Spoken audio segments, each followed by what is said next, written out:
ବର୍ଷା ପ୍ରିୟଦର୍ଶିନୀଙ୍କ ଭିଡିଓ ହେଲା ଭାଇରାଲ। ବର୍ଷା ପ୍ରିୟଦର୍ଶିନୀ କରୁଛନ୍ତି ଏମିତି ଲୋକେ ହେଲେ ଆଶ୍ଚର୍ଯ୍ୟ। ଦର୍ଶକ ବନ୍ଧୁ, ଅନୁଭବ ମହାନ୍ତି ବର୍ଷାଙ୍କୁ ଛାଡ଼ପତ୍ର ଦେଇ ସାରିଛନ୍ତି। ଅନୁଭବ ମହାନ୍ତି ବର୍ଷାଙ୍କୁ ଛାଡ଼ପତ୍ର ଦେବା ପରେ ଜାଗୃତି ଶୁକ୍ଲାଙ୍କୁ ବିବାହ କରିଛନ୍ତି।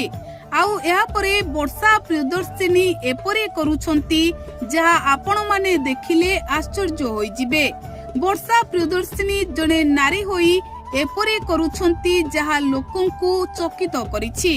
ହଁ ଆଜ୍ଞା, ଆପଣମାନେ ଜାଣିଛନ୍ତି ବର୍ଷା ପ୍ରିୟଦର୍ଶିନୀ ଅନୁଭବ ମହାନ୍ତିଙ୍କୁ ପ୍ରେମ କରି ବିବାହ କରିଥିଲେ। କିଛି ଦିନ ଅନୁଭବ ମହାନ୍ତିଙ୍କ ସହିତ ହସ ଖୁସିରେ ସଂସାର କରିବା ପରେ ଅନୁଭବ ଓ ବର୍ଷାଙ୍କ ଦାମ୍ପତ୍ୟ ଜୀବନରେ ଝଡ଼ ସୃଷ୍ଟି ହୋଇଥିଲା। ଆଉ ଏହାପରେ ଅନୁଭବ ଓ ବର୍ଷାଙ୍କ ପାରିବାରିକ ବିବାଦ ଦାଣ୍ଡରେ ପଡ଼ି ହାଟରେ ଗଡ଼ିଥିଲା। ଆଉ ତାପରେ ଯାହା ଯାହା ଘଟିଥିଲା ସାରା ଓଡ଼ିଶାବାସୀ ତାହା ବେଶ ଭଲ ଭାବରେ ଜାଣିଛନ୍ତି।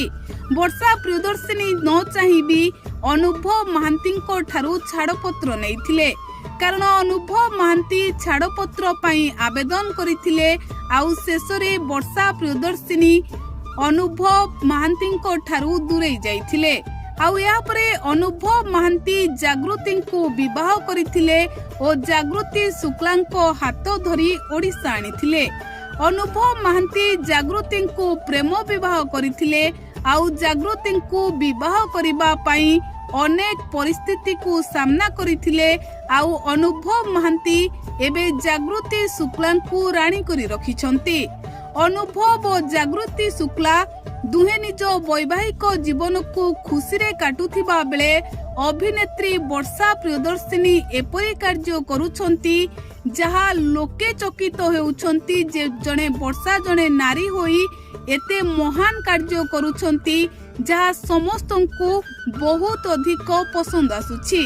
ଆଉ ସାରା ଓଡ଼ିଶାବାସୀ କହୁଛନ୍ତି ବର୍ଷା ପ୍ରିୟଦର୍ଶିନୀ ହେଉଛନ୍ତି ଅନ୍ୟ ନାରୀମାନଙ୍କ ପାଇଁ ଜ୍ୱଳନ୍ତ ଉଦାହରଣ, ଯିଏ ଏକା ଏକା ପରିସ୍ଥିତି ସହ ଲଢୁଛନ୍ତି, ସବୁ ପରିସ୍ଥିତିର ମୁକାବିଲା କରୁଛନ୍ତି, ଆଉ ସବୁବେଳେ ଦୁଃଖୀ ଗରିବ ଲୋକଙ୍କୁ ସାହାଯ୍ୟର ହାତ ବଢାଉଛନ୍ତି। ହଁ ଦର୍ଶକ ବନ୍ଧୁ, ବର୍ଷାଙ୍କ ସୋସିଆଲ ମିଡିଆରେ ଦେଖିଲେ ଆପଣମାନେ ଆଶ୍ଚର୍ଯ୍ୟ ହୋଇଯିବେ ଯେ ବର୍ଷା କେଉଁଭଳି ଭାବରେ ଅସହାୟ ଓ ଗରିବ ଲୋକମାନଙ୍କ ପାଖରେ ପହଞ୍ଚୁଛନ୍ତି, ସେମାନଙ୍କ ଓଠରେ ଖୁସି ଫୁଟାଉଛନ୍ତି।